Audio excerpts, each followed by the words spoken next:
কত কিছু চাইলাম, পাইলাম না, দিল না আল্লাহ, বলে না? আপনার সব দোয়া কবুল, তবে কবুল হওয়ার 3টা সিস্টেম আছে। কয়টা? চান্দোলার ভাইয়েরা মনে থাকবে? কয়টা? আপনি যত দোয়া করছেন সব কবুল, কারণ আল্লাহর কাছে কিছু চাইলে আল্লাহ ফিরায় দিতে জানে না। আল্লাহ জানেই না কেমনে ফিরায় দিতে হয়। সুবহানাল্লাহ কোন?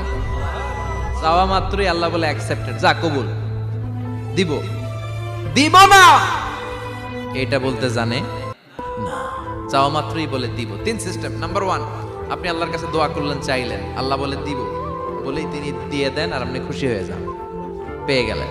নাম্বার 2, আপনি আল্লাহর কাছে দোয়া করলেন, চাইলেন, তখনও আল্লাহ বলে দিব, তবে এখন না, সবুর, একটু পরে দিব। কখন দিলে আমার জন্য ভালো, আমার চেয়েও ভালো জানে কে, পরে দিবে। নাম্বার 3, চাইলেন, দোয়া করলেন, আল্লাহ তখনও বলে দেব, তবে এখনো না, পরেও না, কিয়ামতের দিন যেদিন বিপদে পড়বে ওই দিন দেব।